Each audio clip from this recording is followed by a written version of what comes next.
There was not supposed to be a part 2 to this fucking video. I'm not supposed to be here right now. I'm supposed to be making the other video that's releasing today. But now I'm here making this. Thanks, Sony. Hey, what is up, everybody? Welcome back to the channel. I'm your host today, Gaming Legion. You can call me Legion, you can call me Jacob, whichever you prefer.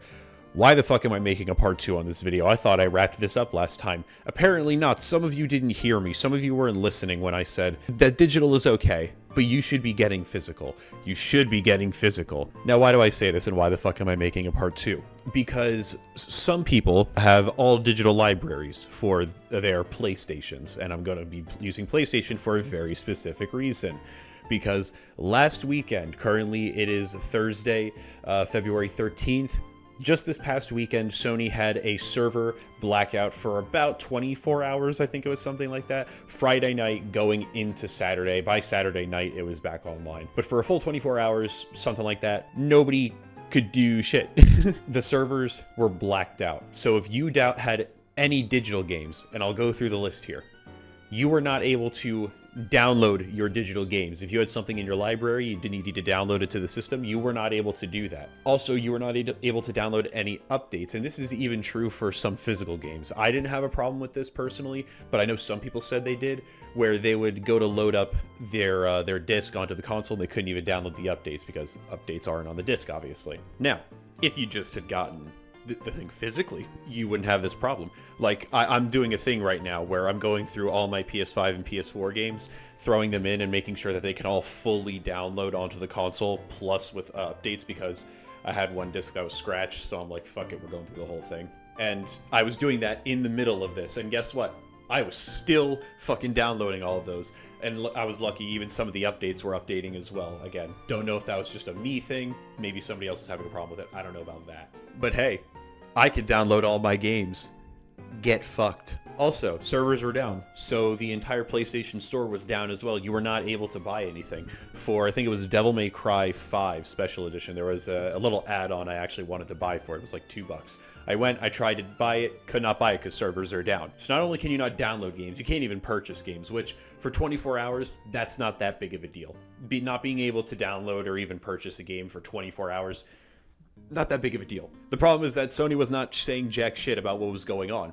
And the last time this huge server shutdown happened was, what, back in 2013 with the PS3, where it was shut down for like 3 weeks, almost a month. So nobody could download games for like a month. You couldn't really buy games. Couldn't do shit. You could only use physical. Speaking of only being able to use physical, some people weren't even able to play their digital games this time around with the PS5 shutdown, not the PS3. I wasn't there for that. I don't know too much about that. Don't at me. But for the PS5 here, and I guess the PS4 as well, you could not, some people weren't even able to play their digital games because the license was not able to get pinged over into the server, so you couldn't even, like, play the game on the damn console. Literally, you were locked out of even playing the game. And this is also something that I was hearing for PS5 Slim and Pro users, not the initial, but the Slim and Pro. Because of the disk drive. For anybody that does not know how the disk drive works on the PS5, you're gonna have to like attach the disk drive, it'll ping the server, and then it'll register the disk drive to your console. Some people were even having a problem with that because the system couldn't recognize that the disk drive was connected to the or registered to the system, so some people couldn't even use the disk drive. Again, I didn't have that problem, but I heard that that was going around a little bit. And now what did we get for all of this? What did all of us hardworking PlayStation fanboys get? 5 days of PSN for free. You know what, for 24 hours down, 5 days of PSN free, or 4 extra days where we can use PSN. You know what? That's cool. That's cool. Here's where they fucked up. You only get the days if you already have PSN.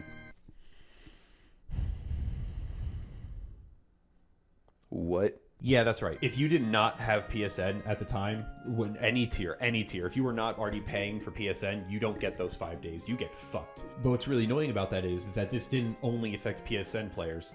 This affected Everybody who has a PlayStation 4 or 5. This affected everybody, and not everybody has PSN. So, what did we get? The people who don't pay for PSN, like myself. You got Jack Diddley fuck. And here's the thing. I don't think this would be something that's hard to even implement for everybody else. You could literally just open up the service for 5 days. I would assume there's a way to do that. Or email, send a code to everybody for a free 5 days that you get to use. You can put it in, maybe has like, you can use it by the end of the year or something like that, but you get 5 free days, and that lets you just use all of PSN. Couldn't have done that. Like, we couldn't have done that. All right, and now to make this part 2 a real part 2 and actually make it a little bit longer than 4 minutes, I have one more thing here that I had mentioned at the end of the part 1 video, and even in some cases, I didn't even mention this before, sometimes actually collecting it physically is even better cost-wise than doing it digitally. I mean, especially if you go to like a retro game store or like some pawn shop or something, you could possibly get a game for like 50-60% off just because it's pre-owned. And this is, I would say, another big reason and another big pro in the why you should be getting physical section, because it's bad a lot. You have a lot of digital games just costing full market price, while if you go to like a pre-owned store or even a GameStop to get pre-owned, you can get it a few dollars knocked off, or depending on a few other factors, it can get all the way down. A few of those factors being, is it Nintendo? Because if it's Nintendo, you're getting maybe $5 to $10 off. The year of release, if it's released 10 years ago, you're probably going to be able to get like a 50% discount, like when comparing to digital. And also the game popularity and system nostalgia. If anybody remembers, the GameCube was super big these past few years because everybody was getting nostalgic about GameCube games. So all of those prices shot up. We're probably going to be getting more into like the Wii. I know PS3 is on the rise right now, so 360 games are also probably on the rise. You're still going to be able to get them a lot cheaper than if you were to buy them digitally. And let me show you a bunch of examples here. All right, we're going to go by company. So let's start off with Nintendo here. What games can you get cheaper physically than digitally through the eShop?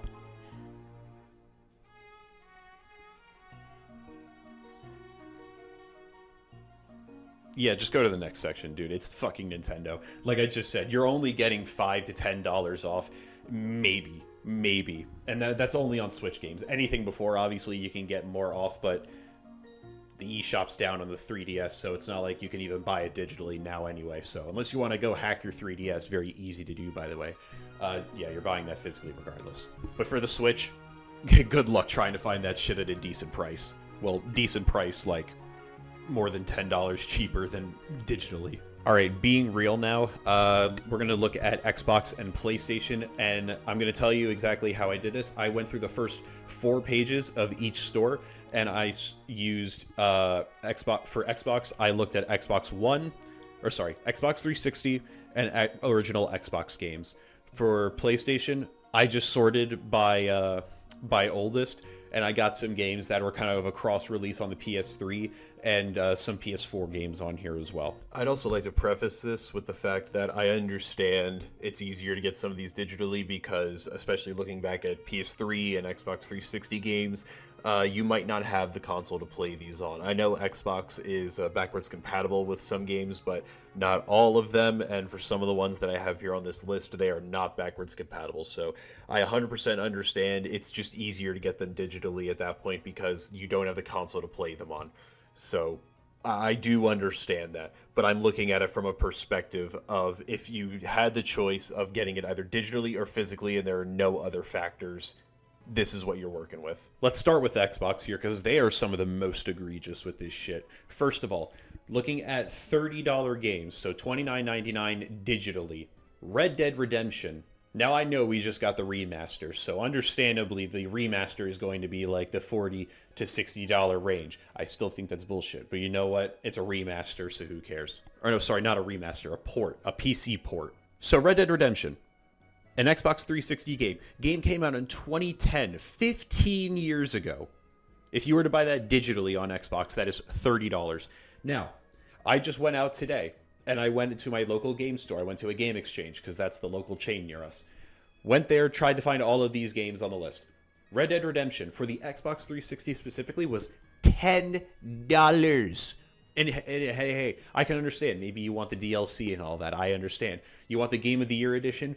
$15. You can literally get half off. Just get it physically and pre-owned. Dear fucking Lord. All right, sticking with Xbox, moving over to $40 games. We have Call of Duty Black Ops, the original for the Xbox 360. Again, a 2010 game. $40. $40 fucking dollars digitally. You want to know how much you can get it physically? Around $10. A fourth of the price, around that. What about XCOM? What about XCOM? Enemy from Within. It's not super popular. It's a little less known. Still $40 on the damn store. And another Xbox 360 game. I forgot to look up when it was released. But I can assure you, for a 360 game, it's probably going to be, early 2010s, late 2000s. Again, $10. You can find that for $10 physically. Let's move on to the next section, where this is going to be all of like a bunch of COD games. Now, let's say you want to get Black Ops 2, which was a 360 release, 2012. You can get it $15 physically. Black Ops 4, 2018. This is an Xbox One game. You can get it for $17 physically. Call of Duty Ghosts, 2014 game. For the 360 version, you can get it for about $5. Or you can get the Xbox One edition, which is like the gold edition, for $19. You can get Call of Duty World War II, a 2017 Xbox One game, for around $15. Call of Duty Infinite Warfare, the launch edition in 2016, around $7. Call of Duty Advanced Warfare on the Xbox 360, it released 2015, the Day Zero edition, $6. Or you can get the gold edition Xbox One version for about $7. How much do you think all of these are on the Microsoft store? I just said the cheapest you can get on here is about $7, $6 if you don't mind going back to the 360, or sorry, $5 if you don't mind, and the most expensive is about $19. What do you think all of these cost? each of them are $60 on the Microsoft Xbox store. What the fuck? Dude, I understand COD is a huge game. COD is a huge game. GTA 5 is a huge game, and that shit's down to $30. I still think that's a little stupid, but that's down to $30 for the PS5 version. I gotta pay $60 for a 10-year-old game, and I'm even paying $60 for like 7-8-year-old games with no graphical upkeep, no remaster, no nothing. No nothing. All right, now let's look at PlayStation. Like I said, I did the same thing. Looked through like the first 4 pages. I sorted it by anything above $20, and then I looked at like earliest release dates. Looking first here, we have Assassin's Creed 4 Black Flag, a 2013 game. If you were to swing for the PS3 version, $6. If you were to go for the PS4 version, $23, all physical. What if you wanted to get that digitally? $29.99. And for that I can understand. That's not too terrible, because you are getting the PS4 version. And obviously PS4, PS5, they are not backwards compatible with any PS3 games. So if you don't have a PS3, you're not going for that $6 version. So you're going to have to get the $23 PS4 version. You pay a few more dollars for it digitally. It's still more expensive. I still think it's stupid, but that's not so egregious like some of these other ones.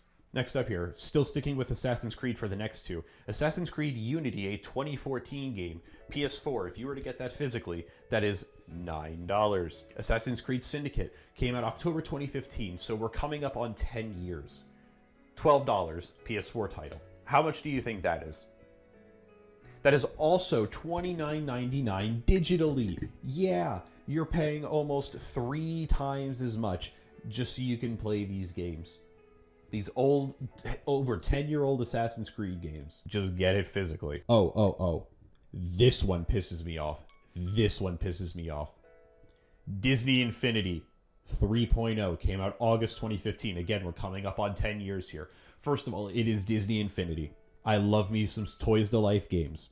It was Disney Infinity 3.0, in fact. Now, if you wanted to get this for the PS3 version, it's $3. It's $3. But I can understand you don't have a PS3. So let's get you the PS4 version. Guess how much that is physically? $3. Yes, pretty much every Disney Infinity game is like $3 physically, and I don't know why. Skylanders games are always like $7 to $8. Now, how much do you think that is digitally? $30 fucking dollars. You are going to pay 10 times as much to play Disney Infinity 3.0 digitally over just getting it physically.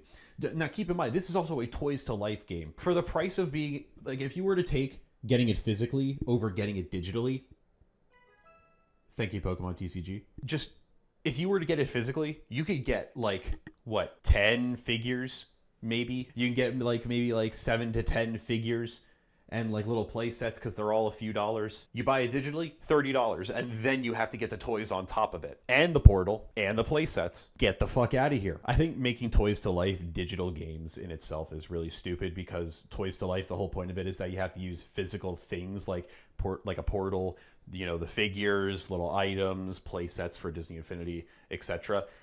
So having it digitally, you're already paying out like way more than you should be for it, and you're not even getting anything that you can use to play the game. You buy it digitally, you quite literally can't play it unless you already have a portal and the figures.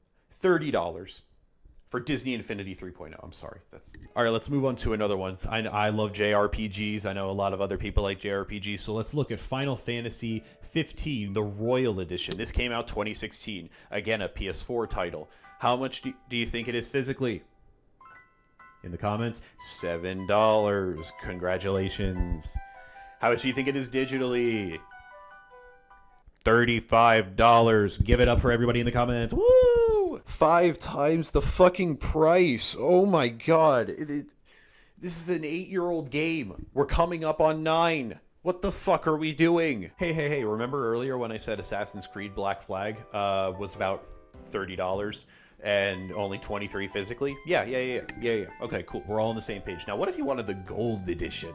What if you wanted to be a little spicy? Wanted some of those extra treats for your Assassin's Creed Black Flag? What if you wanted to get the gold edition? Now, obviously, the physical editions, there is no gold edition disc. At least none that I was able to find, so you would have to pay the extra digitally with the physical. I want to preface that. It's still $50 fucking for the whole thing. Game included digitally. Get the fuck out of here. Get the fuck out of here. $20 for what? 8-9-year-old DLC?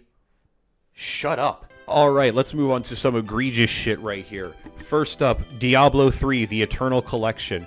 Diablo 3 initially released on the PS3 in about 2012, and then the Eternal Collection released 2017. And the Eternal Collection is just, you know, the gold edition, DLC included, yada yada. For the Eternal Collection, which is a PS4 title, that is about $16. The PS3 version, I believe that's around 7 or 8. So if you want that with no DLC, you got that there. But I would say, obviously, Eternal Collection is going to be better. But $16. Kingdom Hearts 2.8 Prologue, which is another collection of games. Came out in 2017. PS4 title. $9 physically. Samurai Warriors 4 2014. That's about $19 physically. And finally, Skylanders Superchargers 2015. Now, I couldn't find a PS4 version of this game, but I can always, like, find Xbox and Wii U versions of it, and I can obviously find the PS3 versions of these games.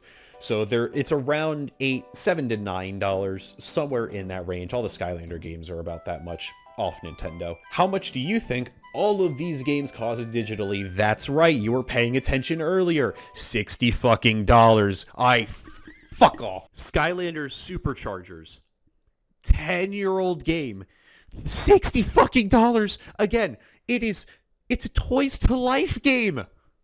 It's Toys to Life. You're paying $60 for the game. Mind you, that's about how much the regular fucking starter packs cost back in the day. About $60, $70. Maybe even less. But you know what you got with those starter packs? You got the game physically. You got like 3 fucking starter figures. You got the Portal of Power. And I think sometimes you even got an extra item or like a little extra thing. So you got all of that. Digitally, $60, you don't get jack shit. Again, you're going to need a portal. You're going to need the characters. You're going to need nothing else, really. You might need trap. No, traps aren't in this one. But $60 just for the game, but you don't actually get anything that you can use to play the fucking game. Okay, that's just that's a whole nother rant, though. Toys to Life being digital and being that expensive alone, fucking horrendous. Fucking horrendous. And ladies and gentlemen, I have come to the final and most egregious price on this entire goddamn fucking list. I want you to guess how much you think this is, and I will give you some time. Call of Duty World War II, the Digital Deluxe Edition, This is the Xbox One version. Now keep in mind, the World War II game was around a 2016 game. Digital Deluxe would come out around the same time. How much do you think an almost 9-year-old Digital Deluxe is going to be? I'll give you some time. Here you go. 5, 4, 3. Shut the fuck up. It's $100. What the? $100 fucking dollars? $100 fucking dollars? Again, I don't care that you're getting the extra shit. A Digital Deluxe alone being $100 is fucking wild. I already don't like that in today's market. But you're telling me $100 for a game that came out 9 fucking years ago. 9 fucking years ago. And it's still $100, you fucking greedy bastard. If you could not tell, I think that this is one of the biggest biggest points for me in why I hate digital and why I love physical. This entire video is a pro physical, by the way, if you could not tell. The pricing on digital games, while I know can be better because of the amount of times you can get deals and sales and stuff, you can get that a lot more than if you were to just go to a GameStop and try and buy it, or a Walmart or a Target. If you just don't mind doing pre-owned, buy it physically, because genuinely you will actually be saving money. Okay, so I forgot to actually put this part in the video, so we're gonna do this in post-production, you know, as you do. So let me throw this up here. We're gonna go over how much you can actually save with all of these. I'm going to go through all the games that I mentioned. I'm going to be taking out any of the deluxe editions, so I'll be taking out the World War II deluxe edition that's already $100 fucking dollars. I'm going to take that out. I'm going to take out the Black Flag Gold edition. So let's go through them here, and I'll put them up. I'll put them up right here, so you guys can see. We're also going to be calculating for the cheapest you can get, so including old versions and the average or the regular, what you can probably use nowadays, and then obviously digital. Starting with Red Dead Redemption, the cheapest option you can get is that Xbox 360 version for about $10. The average is about $15. There's also that Game of the Year edition, so you can get all the extra DLC. Still Xbox 360, but I thought I'd throw that in there. Digital is $30. Assassin's Creed Black Flag, if you go for the PS3 version, you'll be getting $6. Average for the PS4 is $23, $29.99 digital. Unity is $9, cheapest and average, $29.99 digital. Syndicate, $12, $29.99 digital. Disney Infinity 3.0, $3 for the PS3 version as well as the PS4 version, $29.99. Final Fantasy 15, the Royal Edition, $7 average, $34.99 digital. COD Black Ops on the 360, $10 average, $39.99 digital. XCOM Enemy from Within, $10 average, $39.99 digital. COD Black Ops 2, $15 average, $59.99 digital. COD Black Ops 4, $17 average, $59.99 digital. COD Ghosts, $5 for the 360 version, $19 for the Xbox One or average version, $59.99. COD World War II, $15 average, $59.99 digital. Infinite Warfare, $7 average, $59.99 digital. Advanced Warfare, $6 for the 360 version, $7 for the Xbox One Gold Edition, $59.99. Diablo 3, about $6 for the PS3 original version, $16 for the Eternal Collection upgrade, yada yada. $59.99 digital. Kingdom Hearts 2.8 Prologue, $9 average, $59.99 digital. Samurai Warriors 4, $19 average, $59.99 digital. And finally, the fucking stupidest one outside of that digital deluxe edition, Skylander Superchargers, $9 average, $59.99 digital.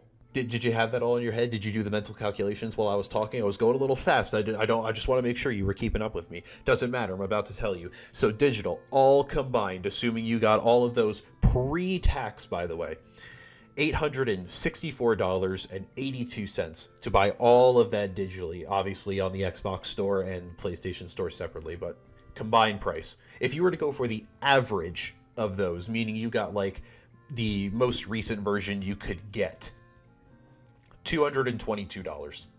Now, what if we went with the cheapest? What if we went with the cheapest and we said maybe forget the DLC, we can go with an earlier version. I don't mind all the upgraded graphics. I know that's not everybody, that's barely anybody, but let's just say you're going for absolute cheapest. $175. And to put that into perspective, to put these numbers here into perspective, if you were to go with the cheapest options, so that $175, you would be paying about $690 less than you would be paying for everything digitally, or about 20%. You'd be paying about 20% the price. If you were to go with the average, you would be paying about $645-ish less, or about 26% less. So that's why I'm talking about this, because the digital prices are just so inflated for these old games. Like it's outstanding how they run your fucking pockets for old ass games. Not that they're bad games. I'm not even trying to say that. I know Call of Duty Ghosts is amazing. Kingdom Hearts itself is amazing. Doesn't matter if it's a collection. Red Dead Redemption is a classic. But the fact that they're still trying to push these out for so expensive, especially when you can just go and get them so cheap, it's baffling to me. And that's why I wanted to talk about this, because it's, oh my god, pisses me off. And I feel like people either don't know about it or know about it but don't want to accept the reality, or just don't want to be like, well, yeah, but then I gotta go get the old disc, I gotta go to a pre-owned shop. Trust me, your wallet will thank you. Hold up, motherfucker, I'm not done, because guess who just went onto the PlayStation Store and said, you know what, let me also look at the Call of Duties on here, because I didn't do that before. Oh, buddy. Okay, hold up, let me tell you. Black Ops 4, $60. I already explained fucking Black Ops 4. I don't think I need to explain that again. World War II, Gold Edition, $60. Get the fuck out of here. Black Ops 3, $60. Get the fuck out of here. Infinite Warfare, $60. Get the fuck out of here. Just absolutely fucking... And they're all PS4 versions. They're all the PS4 versions. Get the fuck out of here. And hold on. Okay. I've reran the numbers. Let's add those 4 games in, and let me assume that for the physical stuff, I'm just going to use the exact same prices for the Xbox 360 prices, because they're normally around the same, maybe $1 or $2 difference. Digital, assuming we add those 4 games, before it was like what, $850? It is now $1,100. To be specific, $1,104.78 pre-tax. If you were to do the average of that, which means you get the most updated versions, $276, which is $830 less, or you're paying about 25% of that digital price. If you wanted to get to the cheapest versions of everything, which means you're not going for graphical updates, remasters, yada yada, you're just going for the absolute cheapest you can get. $229, which is $875 less than digital, and about 21%. Oh my fucking god. Now we can stop the video. We're done. Anyways, thank you guys so much for watching this video. I appreciate you being here. After the whole, I honestly wanted to make sort of a part 2 or something about all the digital pricing. But then the Sony thing happened, and I'm like, okay, I guess we're doing this now. So thank you guys so much for watching, and thank you for listening to me get pissed the fuck off. This is obviously going to be a shorter video, because I have another video that I want to make that should also be released today. Hopefully weekend editing me did well. Indeed, we did indeed. We put in that work on this Saturday. So please go check out that video. Go check out part 1 if you haven't seen it already. It's a lot more tame and not as me being angry and annoyed. So if you didn't like that, go watch that video. That one's better. I hope you guys have enjoyed. Please check me out on Twitch and my VOD channel, everything else down below. I'll see you guys in the other video, or in the next video, or on stream, whatever. Goodbye, peace out, get fucked. Where they play on soul, swap them out. Getting top from hoes right on my side, and I'm getting all the bottoms. Love to see them while they ride. Got me supercharged, sparking up like I'll be full of venom. Then I spark it up, the smoke just make them pull off all they down. Show the money spread, make it go and drop a good persona. Put the gun up to her head, that bitch ain't got no persona. Then we blasting off, rocking off to the skies like Jay. Get the heartbeat.